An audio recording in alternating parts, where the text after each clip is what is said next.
All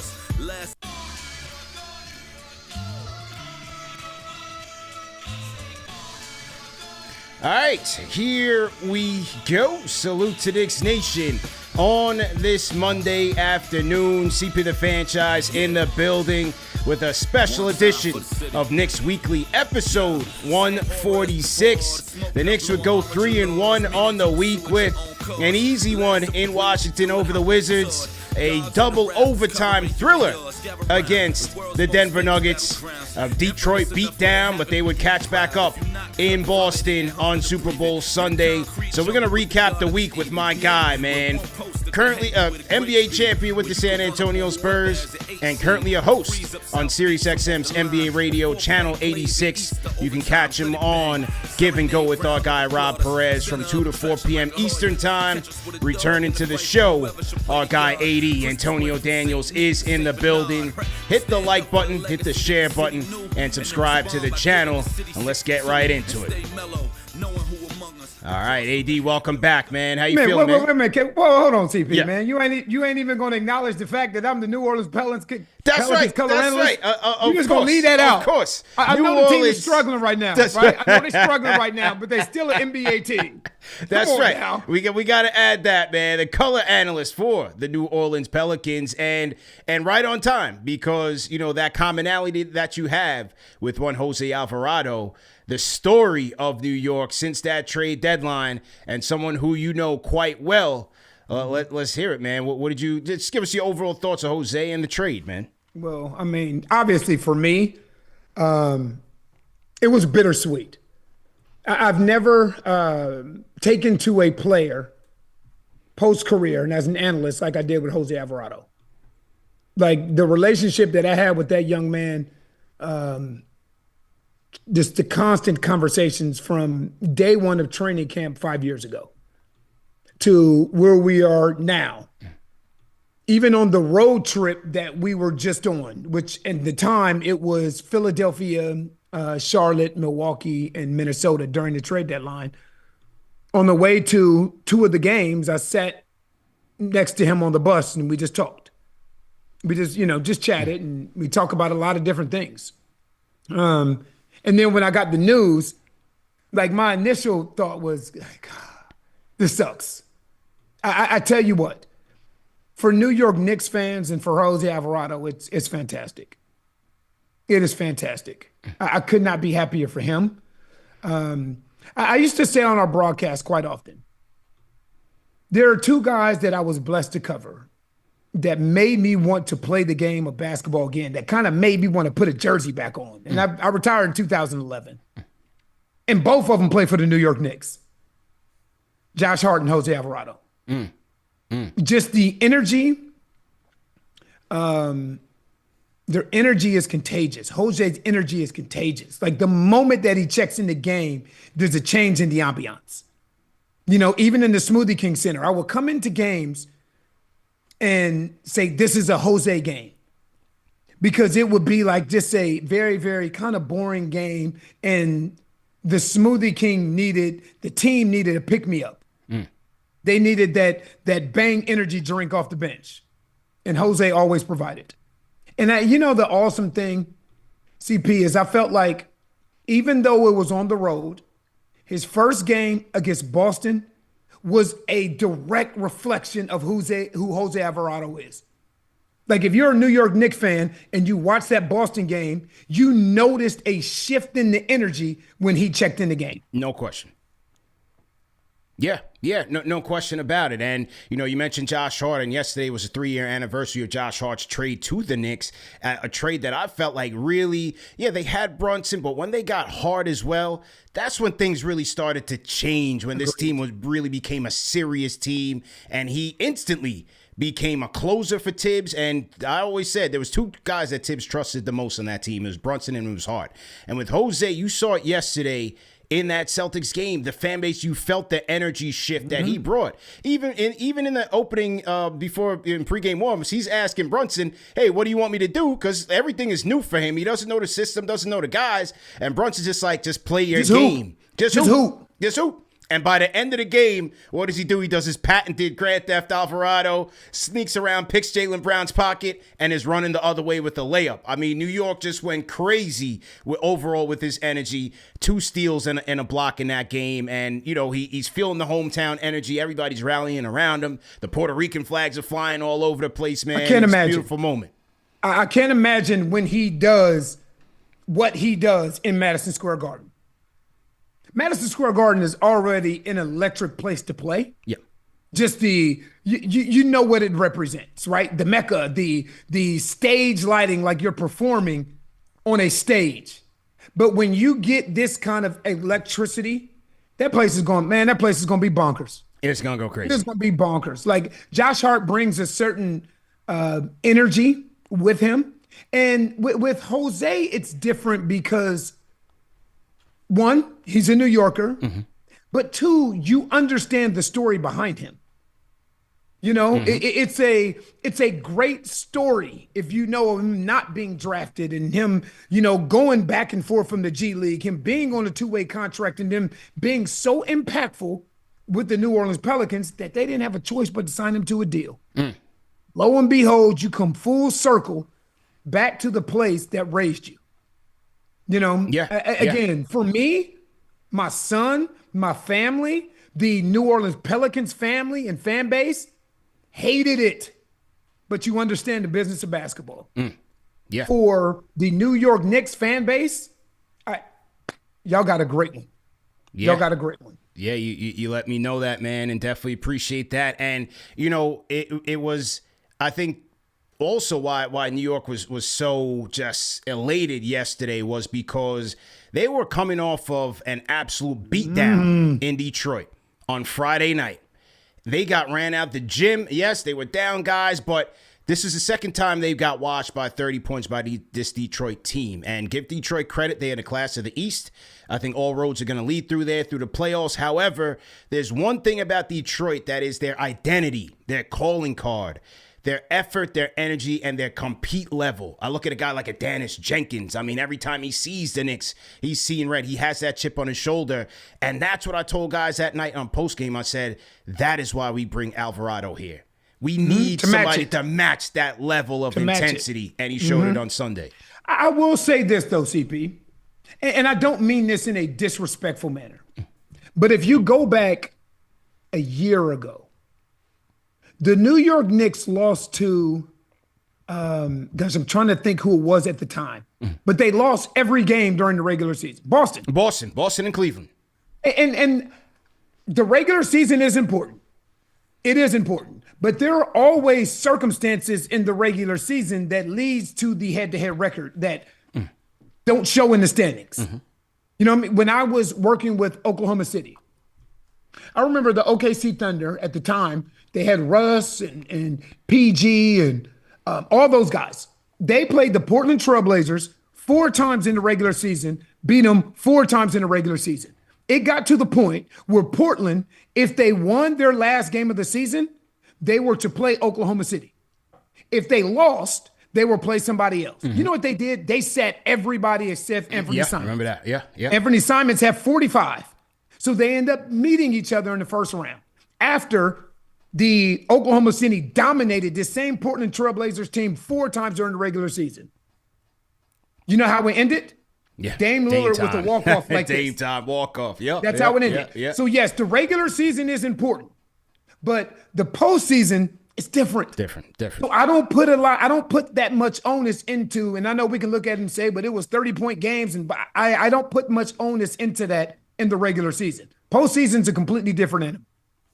Another guy I want to talk about, you saw him in New Orleans. He had a career high in scoring. This Knicks second-round pick, Mohamed Diawara, came up big once again against the Celtics, man. Defended Jaylen Brown very well. There's no OG Anunoby. He's starting to emerge a little bit here, AD. I mean, coming into the season, he was known to be a project, but, you know, really taking shape, and Mike Brown is really relying on him. What were your early impressions of Diawara when you saw him that game in New Orleans? Well, initially, I didn't know much about him. And when I do my prep work, you know, my prep work first and foremost is watching games. But then also you have different sites that you go to to get different stats, where this team is in pace and rebounding and, second chance for all these different kind of things. So I didn't know a lot about it. But what you do see and what I saw then is this is the way the NBA is trending. And what I mean by that is teams are looking for guys that are in between 6'7", 6'6", 6'7" to 6'10", because it gives you switchability. It gives you versatility, right? So now when you're playing against a team like the Detroit Pistons, you can switch 1 through 4, right? Without tilting the floor, without loading up on Cade Cunningham. And now the thing becomes, if he can knock down that three-point shot and play off the gravity of Jalen Brunson and Karl-Anthony Towns, then if you're Mike Brown, you don't have a problem if OG Anunoby needs to take a game off here or there. Obviously, you're not asking him to be OG Anunoby. Right. But you know that you have a guy that is sufficient enough to step in and bring similar, again, don't hear what I'm not saying. I'm not saying he's OG Anunoby, but to bring similar things to the table with the ability to knock down shots. But then you also have the confidence to put him on another team's best offensive player. That speaks volumes. He's been extremely impressive, and as you said, that's where the NBA is going, which is why I continue to plead with the Knicks. We need more wings. It's just like in baseball, you can never have enough pitching or football offensive line. You need more wings in this league, man. When I think about the New York Knicks, I think about Wingstop. All they have is wings. Yeah. That's what they're. If you look at the way that they're constructed, that is what they are made of. I think of really two bigs that they have. Everybody else, I think of Karl-Anthony Towns, Mitchell Robinson. I'm talking about that get legitimate minutes. Everybody else is a wing because this is the trend of the NBA, right? It's no longer a point guard driven league. Your offenses are being initiated by Giannis's and Luka's and Cade Cunningham. These guys aren't 6'1" and 6'2". These guys are 6'7", 6'8", 6'9". So opposing teams, ball handlers and playmakers are now of size. So you have to match that size with versatility and switchability. And the Knicks have done a great job accumulating wings so you can throw different looks at different ball handlers.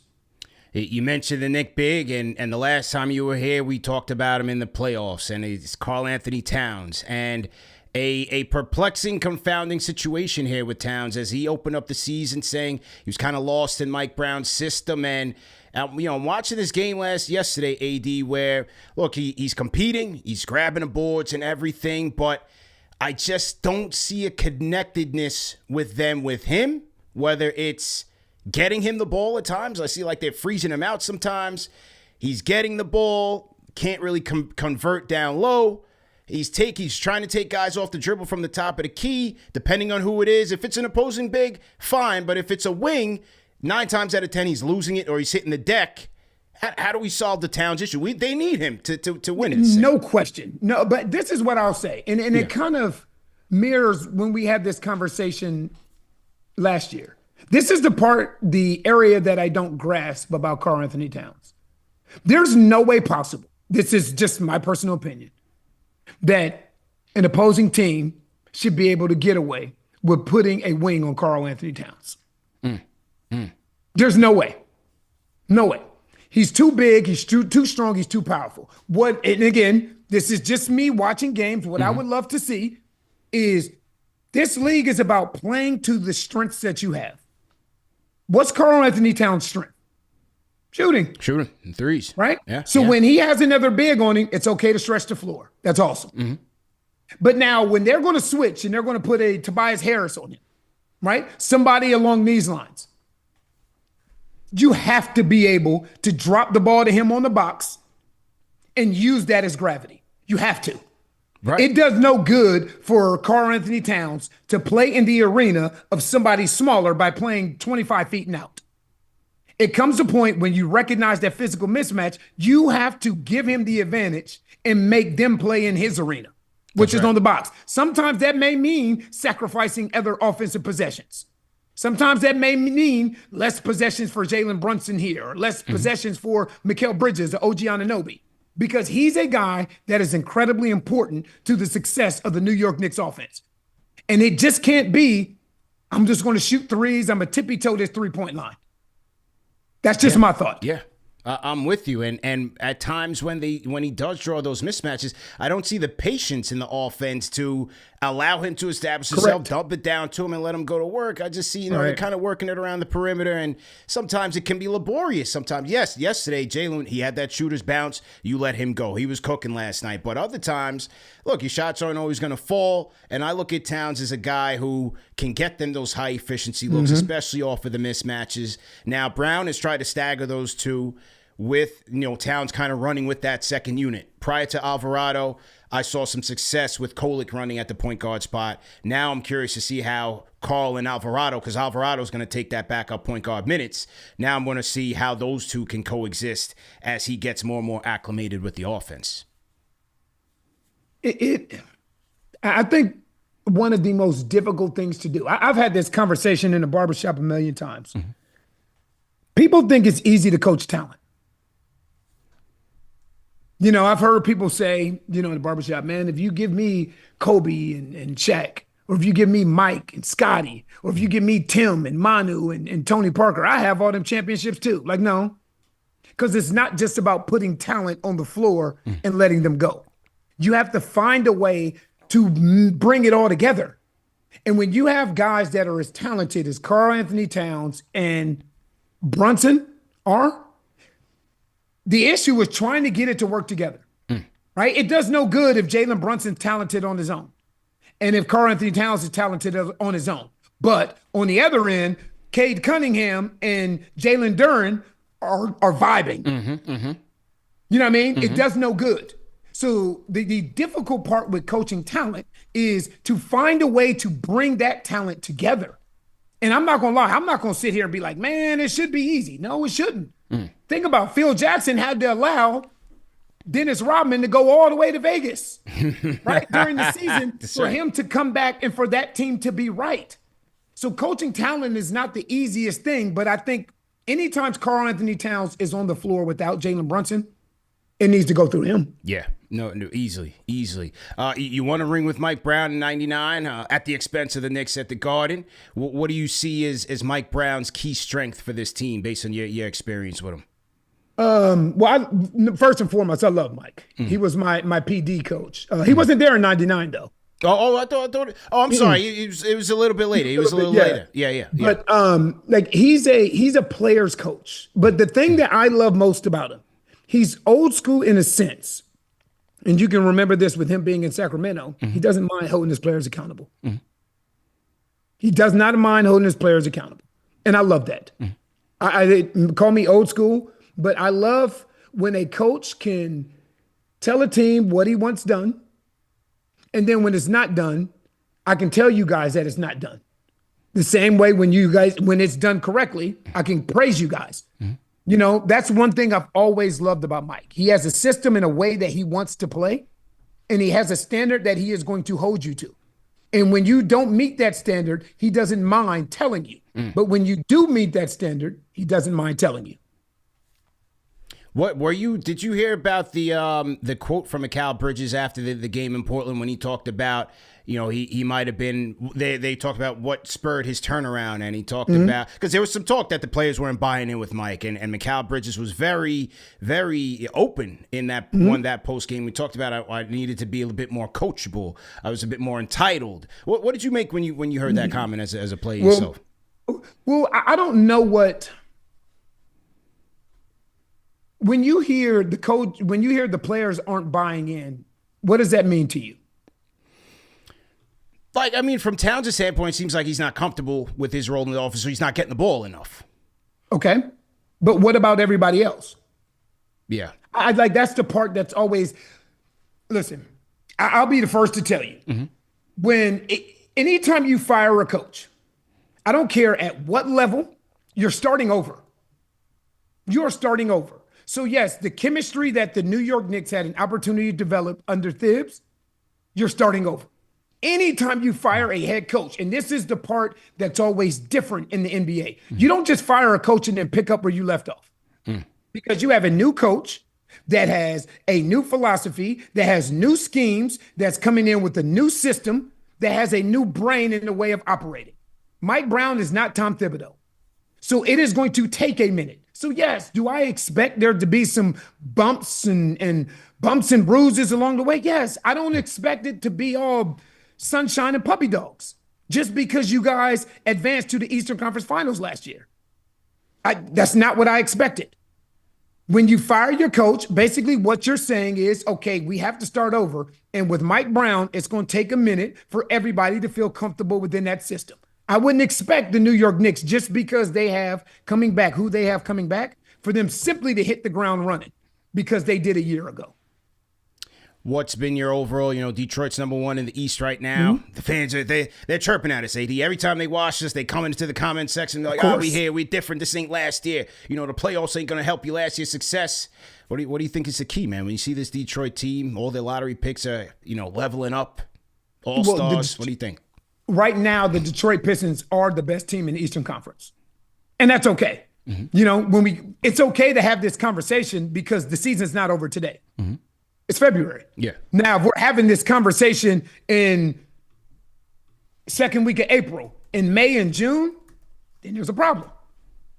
The thing about the New York Knicks is it's going to take them time, because what Detroit did, they hit the ground running because they came back with their same coaching staff. They came back with their almost their same starting five, right? They lost Malik Beasley, lost Tim Hardaway Jr., lost Dennis Schroeder, but then they brought in a Duncan Robinson, whose job it is to simply catch and shoot, right? They made some little moves along the way, but when training camp hit day one, they knew what JB Bickerstaff wanted because they went through it a year ago. So they should hit the ground running. This is what I mean about when you fire a head coach, you're starting over. So they started out ahead of the Knicks when the season started because they had a coach that they were familiar with. The New York Knicks, on the other hand, even though they brought back the same team outside of a Jordan Clarkson at the time, they and Yabusele, they started from block one. And as a fan of any team that is playing well, and even when I was playing and we were playing well, CP, my biggest fear at the time was peaking too soon. That was always my biggest fear. And I've seen it happen before. You can go back to the Donovan Mitchell Utah Jazz. Yeah. When they were running through the league and they got to about game 60 and then they leveled out, but everybody else leveled up. Right? So it'll be interesting to see, because right now, in this point in February, the Detroit Pistons are the number one. They're the best story in the NBA. They're the best story in the NBA, but they're also the best team in the Eastern Conference as we sit here on February 9th. You mentioned, and last question for you, because I know you got to run. You mentioned the Utah Jazz, and a player who used to play for the Utah Jazz came here and had some success early, and that's Jordan Clarkson. Seems to have kind of lost his role a little bit. Seems like a tough adjustment, getting used to that. Yesterday, he was kind of clapping back at some Knicks fans on Twitter, almost like searched his name on Twitter and just started, responding to things. Got a little dicey there. I mean, what's your advice to a guy like that who, he went from six man to kind of lost in translation? Right? I know Jordan really well because he's a San Antonio kid. Yeah. San Antonio's been home for me since, 1998. And obviously I can understand his frustration, but I always find it different and difficult when players start to respond, because there is nothing good that can come from that. Nothing good. I noticed this years ago. Like Kevin Durant, anytime he responds back, he's called the sensitive one. So it's almost like you basically have to take it. You basically have to be a punching bag and you have to take it. Nothing good comes when you decide to respond back. And Jordan will be fine. He'll be fine. And the thing is, people will start to clap at you when they know you're frustrated. Because everybody doesn't operate on the let's not kick a man when he's down thought process. Everybody doesn't think that way. Yeah. And sometimes you just got to, and I know it's easier said than done. In this social media era, you simply have to rise above and put the nonsense behind you. Yeah. Well said. Well, AD, man, we know you got a busy day ahead. Right now, you're getting ready to head on to SiriusXM NBA Radio 2 to 4, sir. And then you got to call the Kings and Pelicans game. So we definitely appreciate the time, man, and hopefully we can catch up around one of the playoffs, man. For sure. I appreciate you, brother. Always. Absolutely, man. Thanks again, man. You got it. All right. That was our guy, Antonio Daniels, ladies and gentlemen. Always appreciate when this guy comes on the show, man. Gives us the jewels, gives us the gems. Throw a like button, throw a share button, and subscribe to the channel. Hey, what do I always say to you guys in the chat? You ain't getting this nowhere else. Premium Knicks talk and basketball talk. Shout out to my guy, Antonio Daniels, man. He's got to do a 2-hour radio show. Then he's got to do prep, Kings and Pelicans. I mean, he's always on the grind, but hey, gives it to us real, man. 100% authentic. Shout out to Antonio. So this is part 1 of our show today. We're going to start part 2 just about now, man. We're going to start part 2 just about now. So hang tight. We're gonna start part 2. Salute to my franchise channel members in the chat. Like, share, subscribe, throw 100 in the chat if you are part of the crew of the 100,000 subscribers. All right, so we just talked to AD. Now we're going to get our film session going here. Hang tight as I kind of reset. I got to reset the furniture a little bit. Hang on, let me get my guy. Okay, Shax says he's going to be 140. Okay, so Shax says he's going to be 140. But he'll try to make it 140. We're going to do some court vision, do some film breakdown with our guy, Shax. But in the meantime, if you want to call me up on the KFTV Discord, hit me up. Let me know what you guys thought. Yesterday's game, Knicks and Celtics, Alvarado debut. Sensational, man. He was absolutely brilliant. And yeah, man, just a great game by Grand Theft Alvarado. So to everybody in the chat, man. CP here. We cooking. Happy Monday. Let me just add a couple things here, and we will get right to it. Who do we got in the chat? Christopher Blake, I see you in the chat. So my guy, Christopher. Okay. All right, here, man. We just resetting, just a little reset here while we wait for Shax, and I got to just update a couple of screens. Hang tight. Everybody on the lunchtime grind, I see you. Thanks for tapping in. And we're just going to drop a couple things in here. Great conversation with AD, man. You know, when you're on a tight time frame like a lot of these guys, you got to get it in. You know, so I had to get my questions in. Talked to Alvarado, asked him about, got his thoughts on Diawara, Cat, Mike Brown. He played under Mike Brown with the Spurs, even though I hated the Spurs during those days, you know. So yeah, we definitely tapped in and got the job done. So shout out to AD for the time once again. All right, I'll open up the Discord. We'll chop it up. Okay, what you guys think about that game last night, man? How about the Super Bowl, man? I knew it was gonna be boring, and so we ended up, you know, we was gonna me and wife we were gonna go out. We were gonna go do the Super Bowl party like we usually do. But you know what? I just said, we'll change our mind, man. We'll just stay home. And thank God we did, because if I had to be stuck at a bar watching that lame game the whole night, I couldn't do it. I could not do it. So that thing was boring. Look, fans are like, oh, did you not like the fact that the Patriots lost? Did you not like the defensive-oriented game? Of course, all that was cool. You know, I did like that. I did enjoy watching the Patriots lose, of course. But that just wasn't, that was definitely in my top 5 worst Super Bowls I ever seen. But I did want to see Darnold get the job done, and he did that. So that was cool. Got to see Darnold get the job done. And a couple of the former Giants, you had Leonard Williams, Julian Love. I did like to see the fact that they won after, you know, their year spent here with the Giants and kind of not just doing nothing. So, yeah. Knicks will be taking on the Pacers as well as the 76ers on the second half of a back-to-back this week. All right, let's get to the phones. Grabba, are you there on the phones? Grabba. Yeah, I'm in the spot. You in the spot, brother. How you doing? Man, I'm doing good. You know, woke up recently because that game last night put me to sleep. See, oh, my God. Man, it was brutal. You know what's crazy? It wasn't even just the Super Bowl. I think the commercials was whack, too. Oh, the commercials was whack. The commercials was whack, man. we got a couple nice, cool ones, like especially like we have like the Marvel, movie commercials and Yeah. stuff. We ain't getting Yeah, nothing, they CP.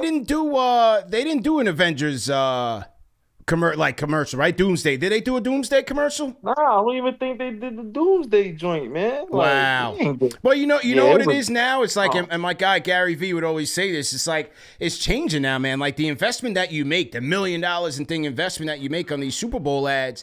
I think a lot of companies are kind of leery that they're not getting the return on their investment, so they might pivot a little bit. You know what I mean? yeah, it must be because boy, everything was a snooze fest last Yeah. night. Had a couple friends over. We just chopping it up. We not even really paying attention to the game. It was Yeah. just. Boring. It was rough, man. But the Absolutely. halftime show was cool. Yeah, halftime was cool. I thought But halftime was cool. I rock with Bad Bunny, my from my homeland. So that was Okay. cool seeing that. But yeah, like what AD was saying, I agree with a lot of things he was saying. The one thing too is it's like, Cat my man's, that's my boy right there, and Yeah. I'm trying to support him. I'm trying to be the number one cat support out here, and it's just like. I'm trying to figure out what it could be like. Where did the disconnect start? Yeah. And where is it to this point? Like what is your take on Cat? Like how do we get here from where we was last year when seemed like he was on top of the city? You feel me? Yeah, that's right. It's like his confidence is kind of shot, man. It's like his confidence. I think it's a combination of the system that takes the ball out of his hands. The lack of calls that he's getting is getting to him every single game. Where he's getting the ball. He's not converting inside. He only took 2 threes last night. Now, granted, the Knicks had it rolling. The defense was cooking. Cap had it cooking. But he only got 2 3-point attempts from Karl-Anthony Towns. And I told you, and this, you said you liked it, and this is why I didn't like it. When him trying to that's a bonus, him trying to like mold him into like a little Sabonis kind of with that, getting the ball, at the nail, top of the key, trying to like dish off and stuff like that, because it's taken away from his aggressiveness, and it's just like he just don't got that same fire in him where he's just like attacking. Like last year, it seemed like whoever was in front of him, he's just going right by him, just getting to the rim, and it just didn't matter. Or he's just popping up, fading for a 3, like. So I don't know, man. It's just because we're gonna need him in the playoffs. That's like, right. Like we not making it to the promised land if he ain't on top of his game. You know what I'm saying? He has to be in the mix. Has to be. And one more thing I want to talk about. Yeah. My dude Mo, man. Mo was looking like he's looking like one of them ones. Like it looked like we finally hit on one. Like after all these years, we've been wanting a wing. Hopefully we could draft one, or sign one, or trade for one, and it looked like we might actually like have hit on one. Nice 6'9", 6'10", just long, rangy, and just like he was picking up JB full court last night. Yes, he was. Yes, he was. Those are the things right there. Was like because we drafted. I was a big Ryan Dunn dude. Coming out of college, I wanted us to get Ryan Dunn. Yeah, and we drafted Pacome, and it's just obviously he's just.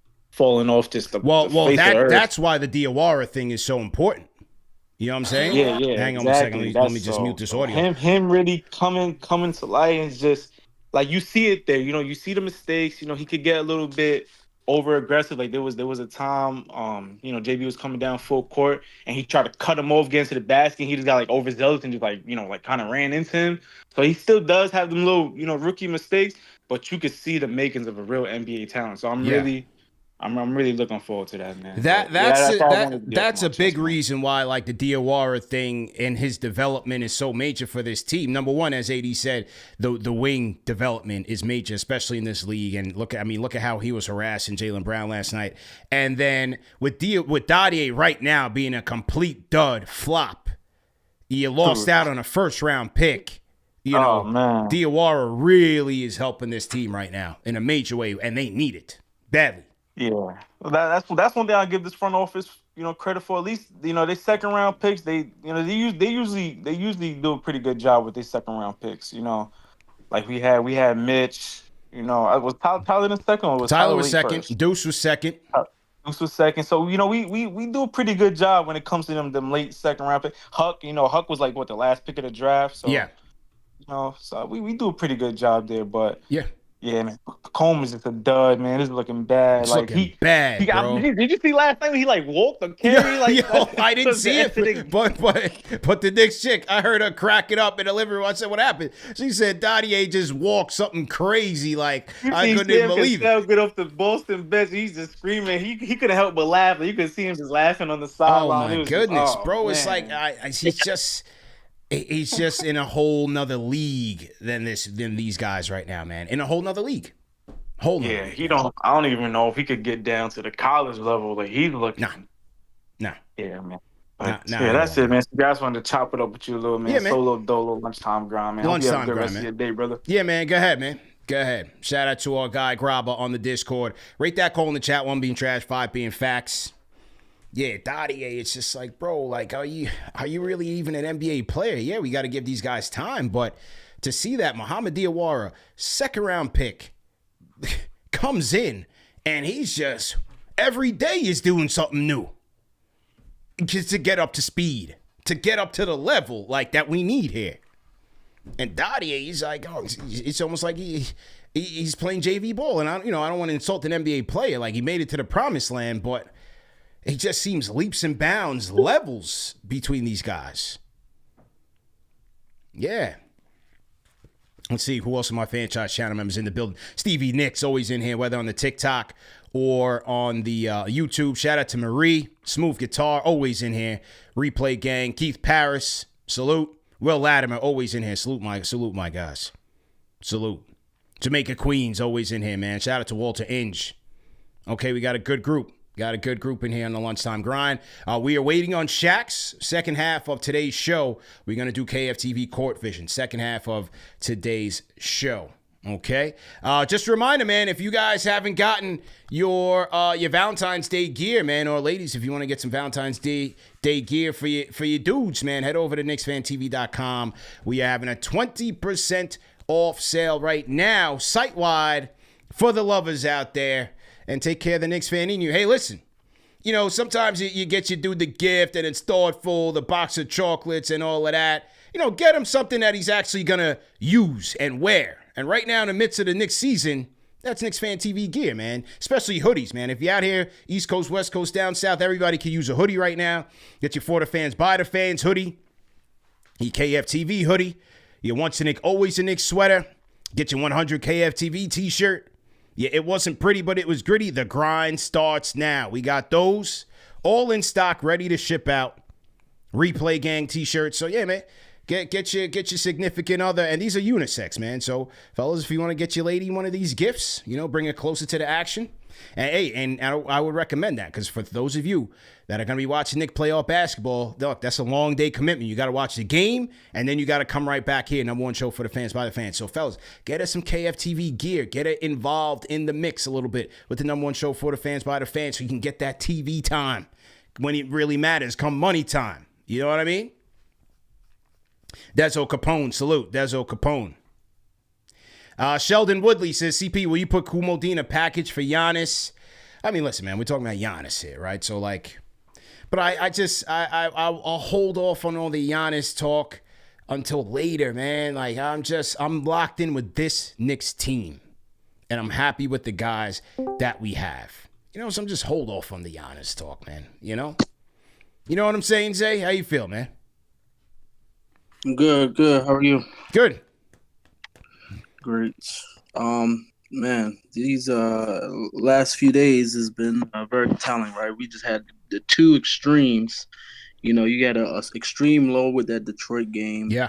Then the extreme high with this Boston game. It's like, I don't know what version of the Knicks we're going to get from day to day. And it's like, this is us. I'm just trying to understand, like, what exactly do we need? Like, where are we? Are we right in the middle? Like, as far as, like, what is the identity of the team? Like, I like this defensive effort that we did against Boston yesterday. Mm-hmm. Where was that in Detroit? Like, is it a lineup issue? I know Cat is a big factor in that, right? It's like if Cat and Brunson isn't, like, going off, like, do we have the stability we need to be able to continue forward? I think that's something that they need to look into. Well, it's like AD said, man, circumstances impact games in the regular season. It's not to say that it don't matter, but, like, That's why the postseason is a whole nother animal. You have time to prepare. You have time to prepare for the team's strengths and how to cut that off, how to double down on their weaknesses. You have a day off in between games to recover, and you're locked in. It's just a completely different season. And so not to just throw away the Detroit game, but is that really who the Knicks are? No. And like he said, we saw it when they got washed by the Celtics and the Cavaliers. And then this was a completely different Knicks team than it was earlier in the season last year. So, for example, like when the Knicks lost to the Cavs in all those games last year, outside of the first game, they played 4 times. Outside of the first game, the rest were second nights of back-to-backs. Yeah. It's a difference. True schedule. It's difference, not to make excuses, but I say that to say this is not going to be the same Knicks team. We just have to hope that they get there healthy and more chemistry with this coach. Right. I think it's going to be big on that, but we got it. Like, we're halfway through the season now. We're still trying to figure out the cat dilemma, right? Yeah. And I think a part of the cat dilemma is a part of it is he's getting that Knicks text this year. Like, I don't think he got it as much last year, but this year, maybe I'm tripping. Maybe I'm just being like a homer, but I just feel like Knicks don't get the calls that other stars get. Like, Knicks stars don't get the same amount of calls. He don't. They calls here and there, but it's never as consistent as it is with other teams. So these other stars come in, any ticky-tack foul, they get called, and it's just like we're running up the numbers on that side, but we don't get that. So I think Cat is experiencing that live this year more than he did last year, and it's throwing him off his square, right? And he's flopping and flailing around trying to, like, exaggerate the call, and it just makes it worse to where they just want to prove to him, like, you're definitely not getting the call that way. So I think the Cat dilemma is more of, bro, just hoop. Like, go up heavy every time. Go up, go straight to the hoop every time. Yeah. Stop catching it on the three, right? Get down in the post. Do some post work. Like, I think a part of it is gonna be with Mike Brown, right? Mike Brown got to get him involved in the post in order for him to really.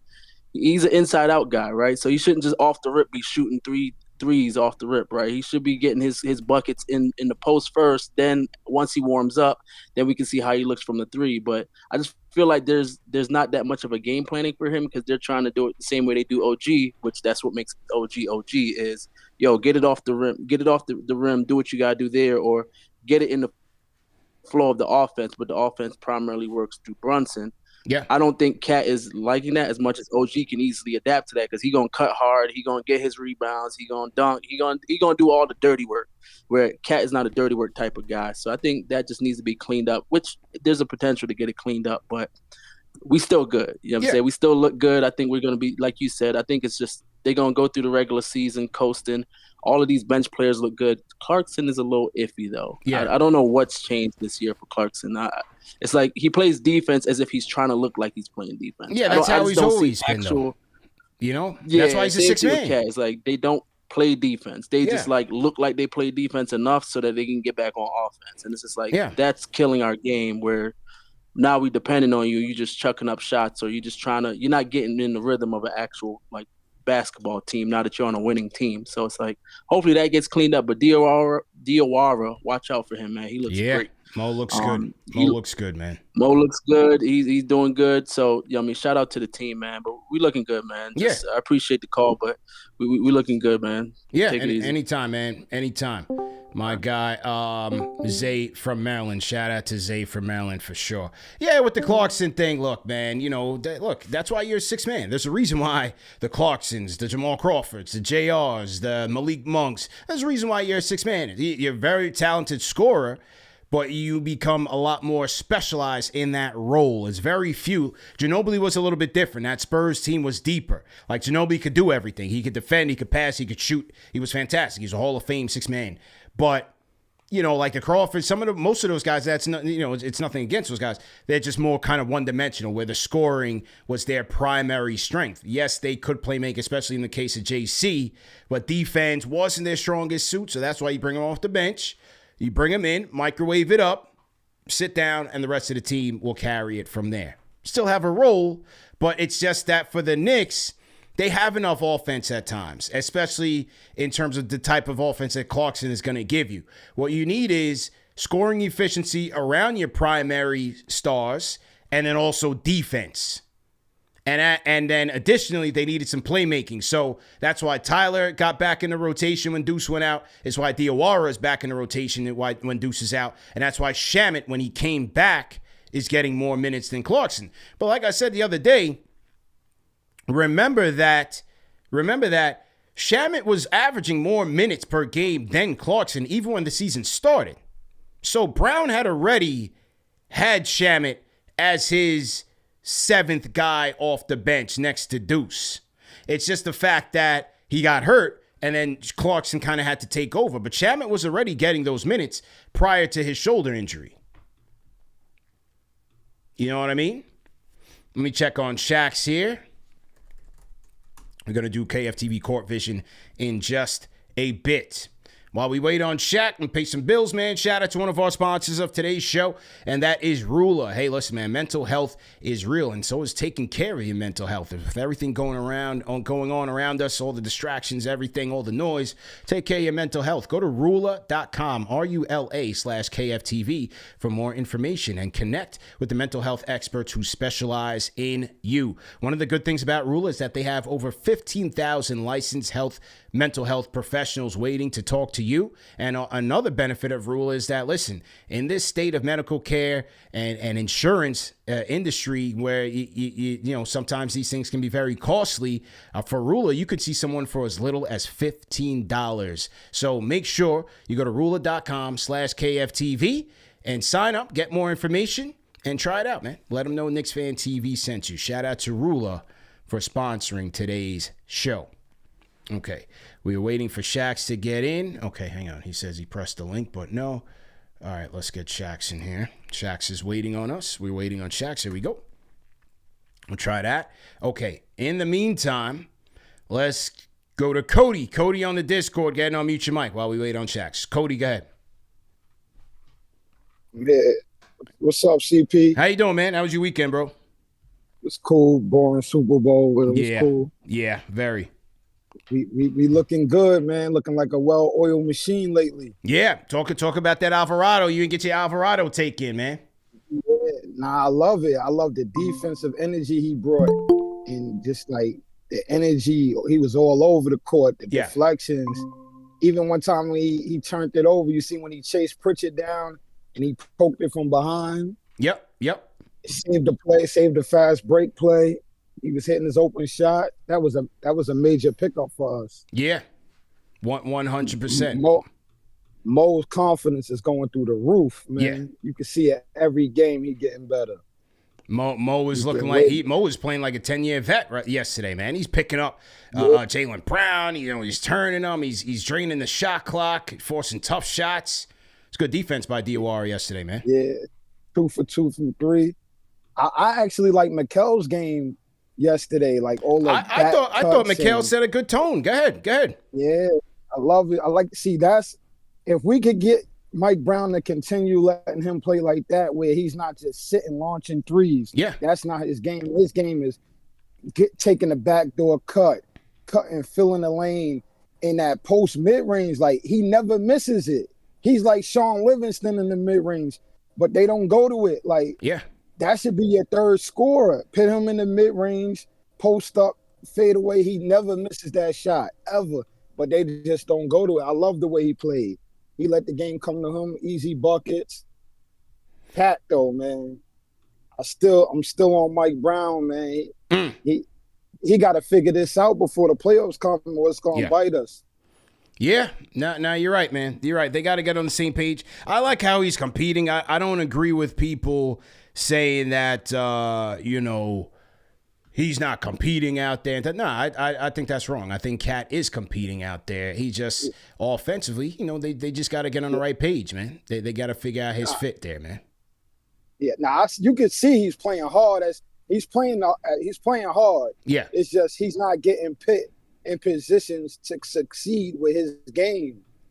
Like, he's like somebody called it earlier, he's not Sabonis. You can't use and that's Mike Brown's problem when he came in. Mm-hmm. He just tries to run a system no matter what's the personnel.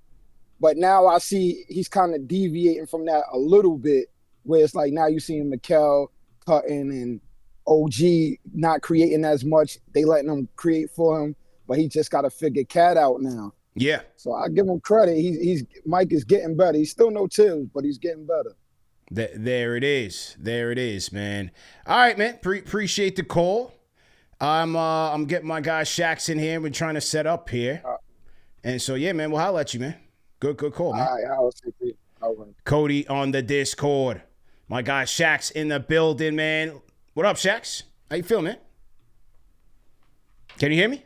What's up, CPU? Doing good. Yo, what's good, man? Yo, hang on. I got to set you up on court vision, man. Hang on. We got Shax in the building, ladies and gentlemen. He's back with us. We got to talk to him, chop it up with our guy, man. He looks like he's multitasking, man. This guy does everything. You in the library right now, man? On a lunch break? Yeah. I'm at school right now. Let's go, man. That's what I'm talking about. I like that dedication. So we got Shax checking in live from the library, breaking down film. He's hitting the books and he's breaking down film. Let's go. All right, let me set this up, set the scene for our guys. Appreciate the time, man. How's your day going so far? Doing good. Yeah. I'm busy this morning. Yeah. Give me your while I set up. Give me your takes on tough one in Detroit, but they bounced back strong yesterday, man. What you think? Yeah. The Detroit game you just like throw out in the garbage. Throw it in the garbage. Yeah. And then yesterday was really good because I felt like Diawara got like it was like his first time in the like actual rotation. Like he played, I think 20 plus minutes or something. Yeah. So that was good. And then seeing Alvarado for the first time was awesome. Yeah, how about that defense from Alvarado, man? Yep. It's good stuff. Now, speaking of defense, I'm just setting my screen up here. I think we got it. Yep, show my share screen anyway. Okay, yeah, we're going to talk about some of the changes that this team has made defensively. You know, they got a big game coming up against Philadelphia, another big one against Philadelphia coming up later this week. So I got this is the one you want to start with? Yeah, we can start with this. Okay. Because I don't want to start explaining like the adjustments they made last week. Yes. All right, so let's talk about it. You should start playing? You could I could start talking right now. Yes. About the play to begin with. Mm-hmm. So we're gonna see this first play we're going to see it's called Gator option, which is the generic term, but Sixers might call this something else. But they run this quite a bit with Tyrese Maxey and Joel Embiid. You'll notice in when they face Philly, well, at least I noticed when they face Philly, they have a lot of actions that are going to be started from the sideline, like coincidentally. And I say coincidentally because it makes however the Knicks are going to counter it like very impactful. So this part where they start this from the sideline with Maxey and Embiid. Yes, this was a play that we saw run over and over again in this game where they would run that empty side ball screen Maxey and Embiid, correct? Yep. Okay, so I'm going to play this it now. now. This is like basic pick and roll with Maxey and Embiid. You could pause it there. Actually, I paused at a good time already. So we're going to see that OG Anunoby comes over as the tagger, and then we're going to have Dominic Barlow that's going to screen off Cat, and then George is going to make his way back to the corner. The Knicks have problems with this because you see how Tyrese Maxey turns this corner into the middle of the floor. So now they're pretty much at this play's will, if you will, because when Maxey turns this corner, you only have one tagger that Embiid is rolling into, and this is Joel Embiid, so he's one of the best centers in the league, obviously, and you're going to have to pay a lot of attention to him. And this pin in the corner is going to take advantage of that, so you could run it. You see, he's in the middle of the floor now. The player's going to be able to be ran, and then Cat's going to get screened off here. I see. So you've got Brunson and Mitch here providing nail help, right? But you've got OG as the lone tagger, and that Cat kind of gets pinned here, where Paul George is kind of roaming free here for this corner three. Yes.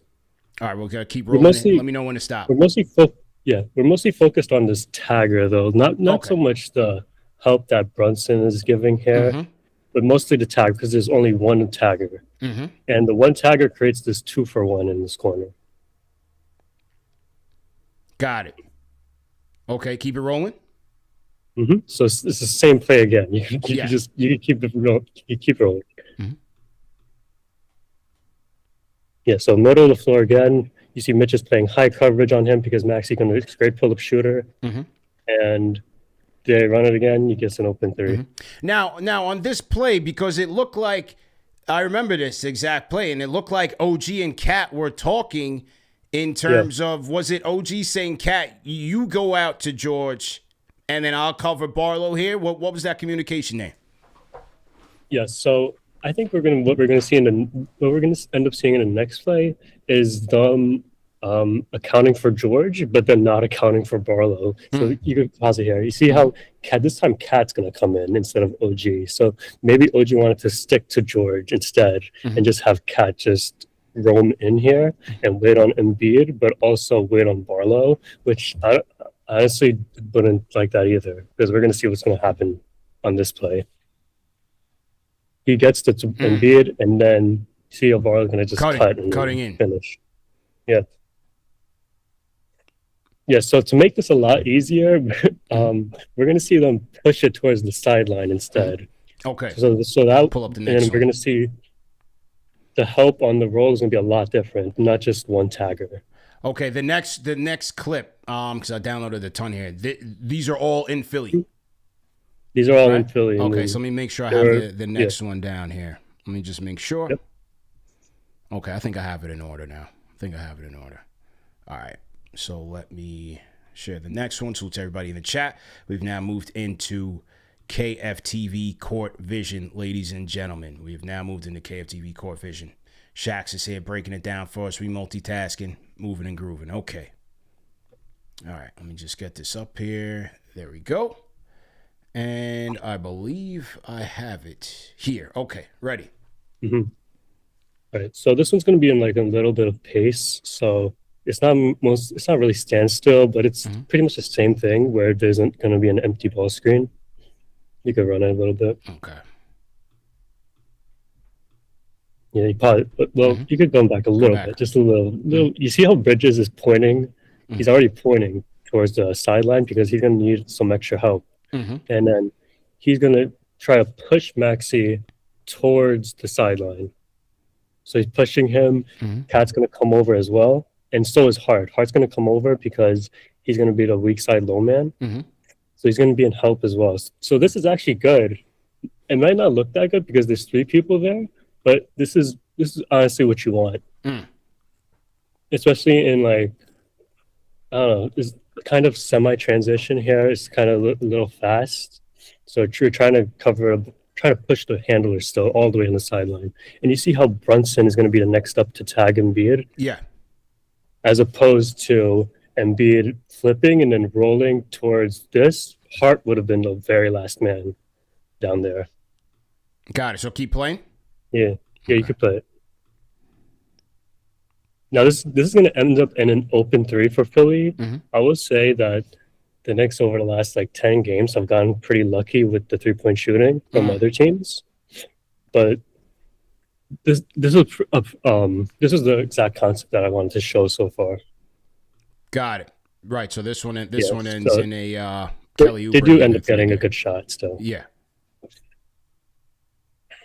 But what do you think in terms of them getting that good shot? Like, because you thought the initial attempt to cut off Maxi here was good with Hart's providing that low man help. Yeah, that's good. Bridges sent him to the sideline. I mean, is this just a product of the help defense? Like, you just gonna end up having someone open, or do they need to have better rotations here? Because it looked pretty good. Here you're gonna end up like, I think you might, the chances that you end up having someone open, especially in this play, would be pretty high. But overall, the concept of it, I like it. Instead of having Embiid flip and then he's gonna go roll to the rim, and then Hart's just gonna be the last one there. I'd rather this. I mean, yes. Okay. All right. So we'll run to the next play. So to everybody in the chat once again, KFTV Court Vision, CP the franchise. We got Shax in the building as well. Okay. Let me close these out. And we'll get that there on. I think I downloaded that one already. Okay. All right. Ready for the next. And let's get our share screen here. All right, this is a really good one Okay. because we're gonna see like Mitch actually like recover here, and then we noticed on the first videos I showed that the center like could not cover at all, could not recover at all to Embiid because he was like staying so high and Embiid's rolling, and only the tagger was there. So you could play this one. So Bridges is gonna push Maxey sideline. You can pause. This is called. I'm gonna just say what it's called. This is called icing. It's called icing of off screen. So you see how he pushes him. Even Mitchell Robinson takes this like, I don't know. He almost like blitzes him here. He takes him all the way towards the sideline as well. But then he's able to recover instead of not, because he was all the way outside near the break last time. Okay. So now, before we go further, right? Because there was a lot of talk that Brown is kind of altered the defensive scheme for more ice coverage is something that was a Tibbs staple. What do you make of why they went away from that, and what the advantages are here to kind of stabilize the defense? I think at first they wanted their help in the gaps more instead of like manufacturing their help. I don't know if that makes sense, but you see how like there's three. I mean, I don't want to say there's three help defenders, but there's three people on Embiid's roll here that are just could be waiting instead of just one. So I'm not entirely sure why you would go away from something like ice coverage. Yeah. They did go away from it because you're gonna see on like the graph at the end, it's like so minimal that they did it. Got it. All right, so I'll play it here. Keep going. Mitch is gonna recover to the rim, blocks it. There we go. This one blocked and I started going crazy. All right, here we go. So he's able to provide the help on the ice and then gives him enough time to recover on Embiid there. Nice block by the block net monster. Get that out of here, Joel Embiid. Get it out of here, man. And then we off to the races, man. 4-on-5 transition. Okay.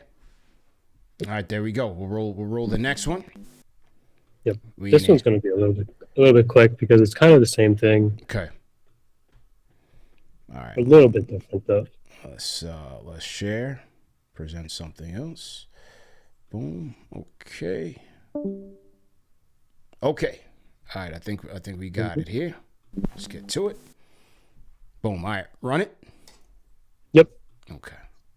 Turn the volume. On these plays, we're like, sorry. Got it. On these plays, we're like paying attention to the handler and what he's doing. So we're going to see that Mikel's going to again flip his hips to Maxey. You could pause it there because I do want to explain something. When Mikel flips his hips, it's guiding Maxey one way. So instead of like Maxey like dictating where to go, where he's going, where he wants to go, Bridges is going to be dictating it. This is also like better for Bridges because he's not exactly like a physical point of attack player. So it takes that toll off of him, and it makes him like dictate the play without like getting extremely physical. Got it. Now, Maxey's right-handed, is he? Or is he's left-handed? He's right-handed, is he? He's right-handed, yeah. Okay, so now even in the situation where Mikel is essentially allowing him to play on his dominant hand, this is the preferred route, you're saying? Yes. Just only because he can guide him, and you see Mitch is going to be able to recover back to Embiid, who is a good shooter. Got it. So he is essentially sending him to the help, but that it still allows Mitch to recover back here onto Embiid. Yes, instead of like him dictating where he's going, because once he's dictating with it, like I don't know, Max. Obviously, he's like pretty fast. Too fast. He's a great handler. He's an all-star. He's averaging 30 points a game. It's like ridiculous. Yeah. So it's already hard enough. So this might be like better for Bridges, especially guarding like a fast handler like Maxey. Got it. Okay. All right. Good stuff here. And let's see what this play ends up with. All right, Well, we cut it it ends as a Mitchell Robinson foul, but yeah. you can stop it there. But the intentions were good. We started good. We started good. Okay. Yeah, we started good. All right, so we'll run to the next one here. Good stuff here, man. Lunchtime edition with Shax on the Grizzly, man. Reporting from the library. We're breaking down film from the library. This is what we're doing here, man. Let's go. Constructive conversations here on KnicksFanTV. Salute to the franchise channel members. Is that my guy James Baker? My guy James Baker in the chat. Shout out to Mellow Mike. We in here. Let's go. All right, let me hang on. Let me get to the next.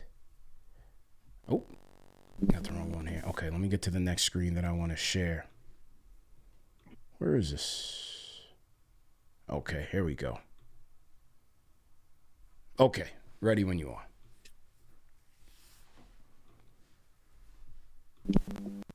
Okay. So yeah, as we talked about like before, like with the empty ball screen. So I said that Philly has they have a good amount of actions that are like leading to a sideline ball screen. This is another one. It's called an Iverson cut. So this one is an Iverson and follow, which I guess is pretty cool because they're the 76ers and is named after Allen Iverson. So this he's gonna make the cut here, and then the screener is going to follow him instead of ball screen. And then you see OG's going to turn his hips and ice it. But this is like a perfect place. It's like auto ice, this one. Automatic. Because you see how, who is this, Bona? He's going to roll into all this help. He's going to roll into all this help instead of McBride being like another tagger. Gotcha. And then George makes this shot, but you live with this. Yeah. Got it. So this by Paul George. This is the Iverson cut here. Gotcha. And then OG ices it. And then you got the help there to cover Bona, but it's just a better shot by Paul George. Okay. All right, there we go. All right. On to the next one here. Salute. Okay. Let's get to the next one. Which one was this? Let's just make sure. Is this the PG one? Game. Hang on. Okay. All right, here we go.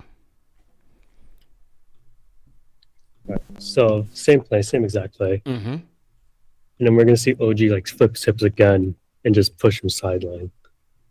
See? And he gets it back, and then he can also go and help.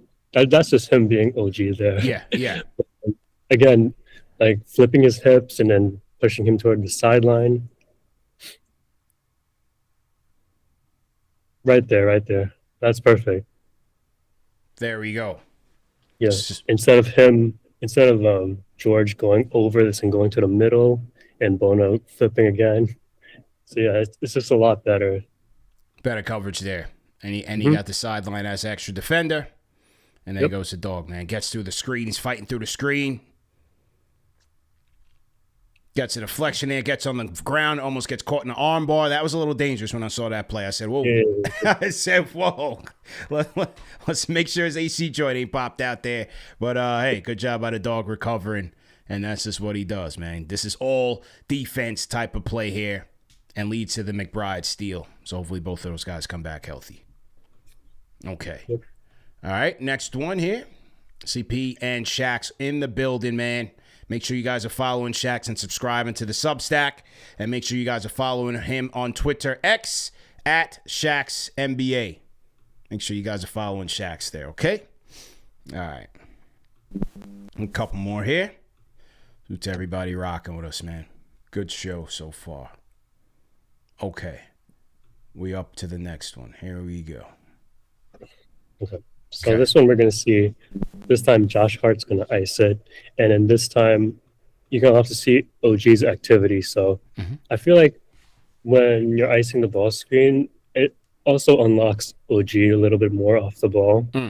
Because then he can like roam a little bit more. He doesn't just have, you could pause it here.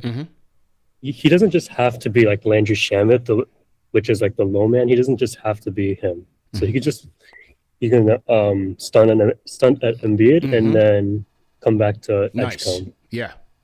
Yep. You see how fast he gets there. Yeah, Man? it's good like recovery. crazy. It's good recovery. He's got the strides, man. He's got a great gait, good strides, and he's got the wingspan. Yep.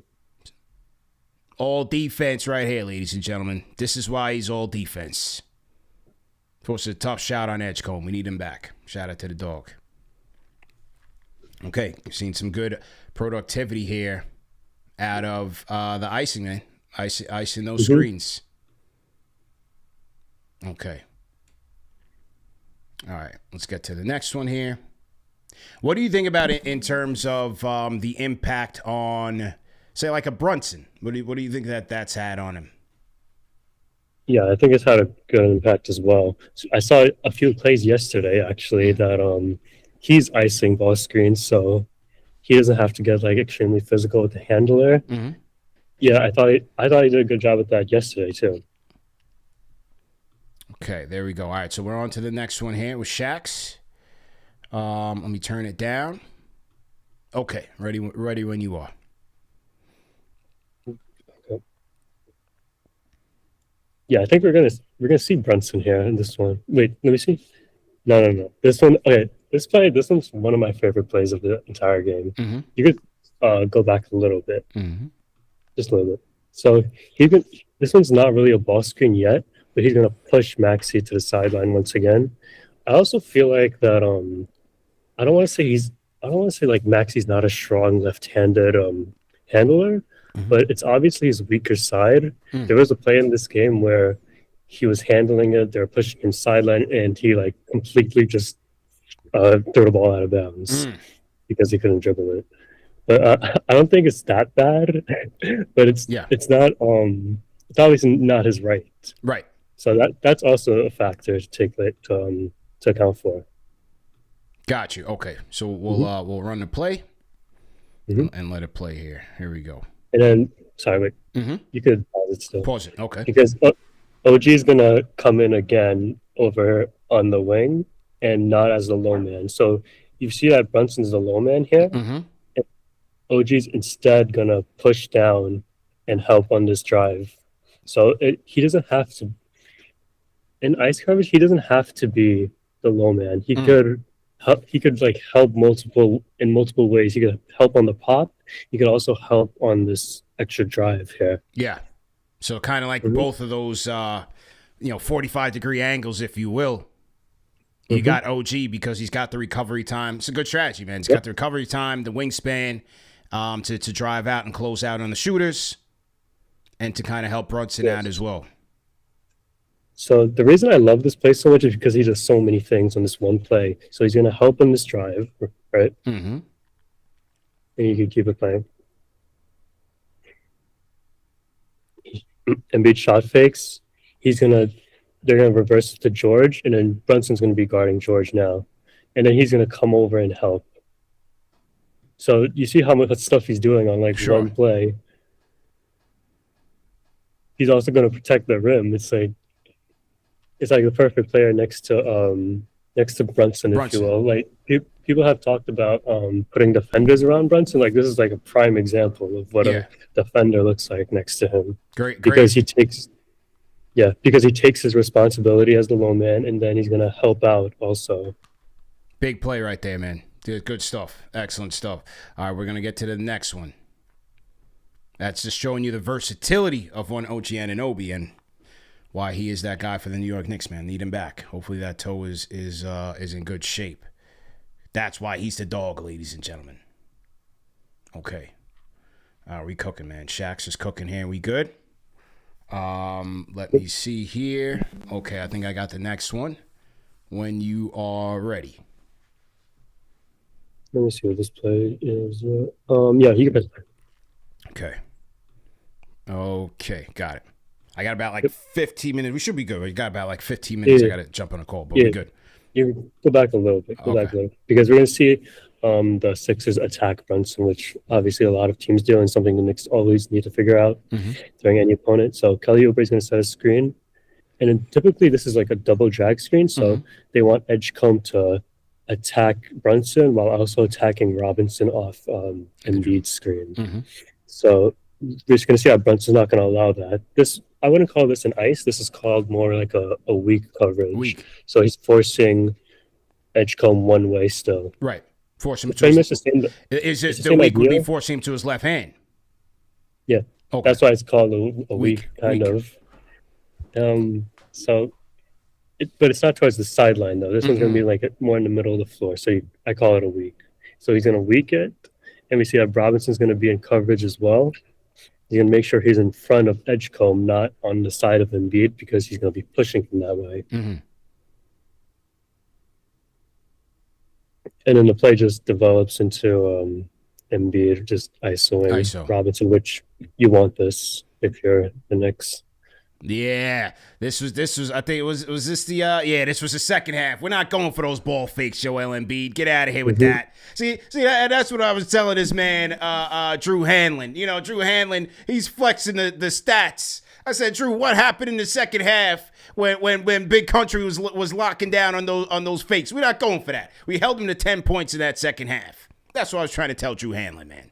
Good defense right there. Good defense by the block this monster. But who started? I mean, you know, do we give credit to Brunson there to kind of set that tone? Credit a lot of Brunson there. There you go. Okay. Moving and grooving, man. Excellent work here by Shax. Once again, make sure you guys are following him on Twitter at ShaxNBA, man. Does great work breaking down film for the Knicks as well as the analytics, man. Does a great job tracking all of this stuff for us. Okay. So we have 2 more videos. Yeah. Got 2 more. Got 2 more. We good. We're doing good on time. And I believe, yes, we have it here. Okay. All right. So cooking. All right. Here we go. Ready. Not really the part I wanted to show, but you're going to see that Brunson's going to hedge the Embiid screen and then Robinson go under. So that's like the coverage you want on that one. Okay. On the very first ball screen. So in this ball screen, here's Cap hedging. Yeah. And he's going to hedge it, and then Robinson's going to go under the screen. Got it. So that Brunson can recover to Oubre here and get Mitch back on Embiid. So, we're going to see OG push again. He's going to push sideline here. Pushing sideline. You see how all this help is rating for Embiid on this roll? Yeah, they end up switching this, but this still matters because say that Embiid flipped it on this other side, he would have had like a switch on OG, which, I mean, OG's a great defender, but he has a lot of size on him as well. So this could have been easily a post-up ISO opportunity for him, but it's not because of all the help on the switch. There we go. Good stuff, man. Good work. That's when they started really digging in. Forced a tough shot there by Paul George. Okay. All right. Last one here, and then we'll get to the analytics. Great work so far. Okay, let's get to it. Boom. Okay. And let me just get the volume down here. Okay. Okay. Bye. Ready? All right. Oh, I don't so he's going to force him. Hang on. Okay. That went really good. Yeah. Yeah. So we're going to see OG again. He's not even the low man here again. He's going to help out on Shamit's push towards the sideline. See where OG is? He's not even the low man here. It's Brunson. He's going to take his responsibilities again. So he pushes him down. That's going to stop the drive. And then recovery is pretty easy at that point because VJ made a cut and Park can take the next guy in the wing. So now what is Brunson saying to OG here? Because he's pointing at Kelly Oubre, right? Brunson wants him to take Oubre, I believe. Yeah. And Brunson just wants to stay in the corner, it looks like. That was a good catch. Hart's actually like pretty lost here. Yeah, that's what I'm saying. Like, because we got OG's got 2 right here. So all right. But it's still good. The concept is still good. And Embiid just makes a foolish play, like tries to foul bait Robinson. Foolish. I don't know. Send this film to Drew Hanlon. Send it to him. That's big country right there, man. Let's go. All right, good stuff here, man. Okay, let me get the let me close that out because glitching a little bit on the video side. Hang tight. Let me close that out. And then we want to get to the analysis that you have here. Okay. Let's open this up. Okay. All right, good. Boom. Okay, so I think we got it here. Let me just pull it up for those people at home can see. Okay, good. We got it here, and we can share it properly with the cams. All right, so we're looking at their increase in ice coverage on the ball screens as the games have progressed.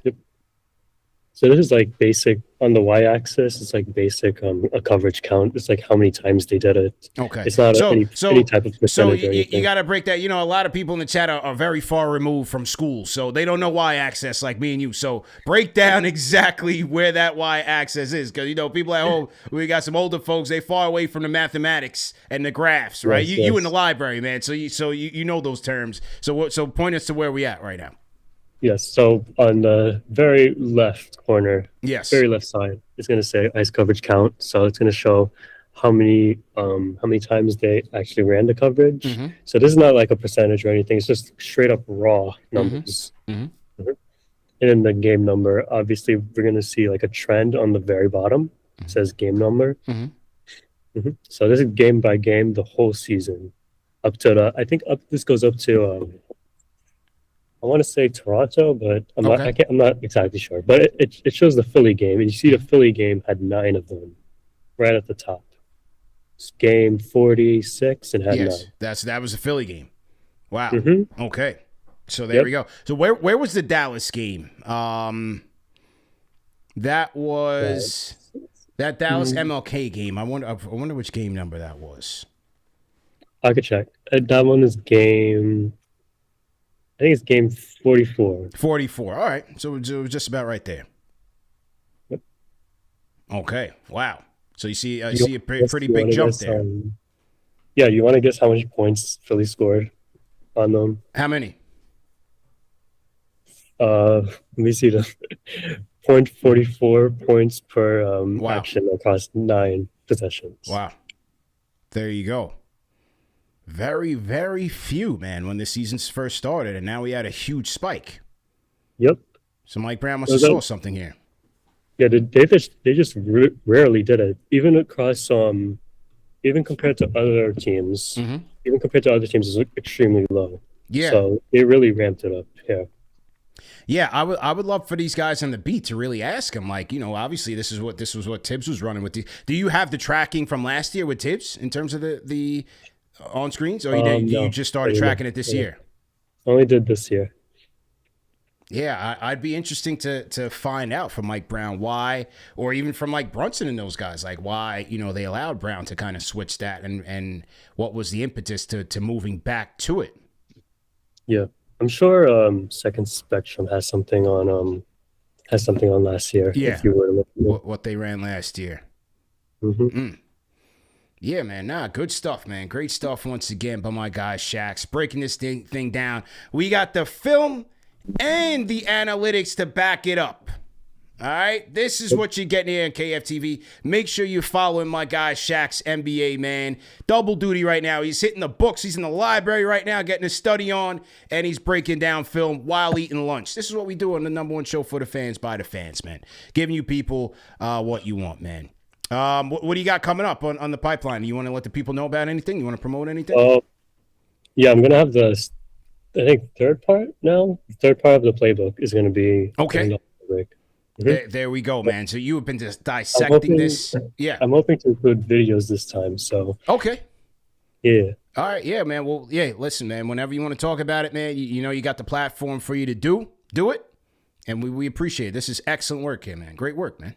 Yep, thank you. You should be proud of yourself, man. Good stuff, man. We're not getting this nowhere else. I mean, I don't even think people in the league are doing this to this level of detail, man. Oh man, I would hope so. All right, man. Stay up, man. We'll catch up, bro. Mm-hmm. All right. See you. That's our guy Shax, man. Tech it in. Salute to everybody in the chat.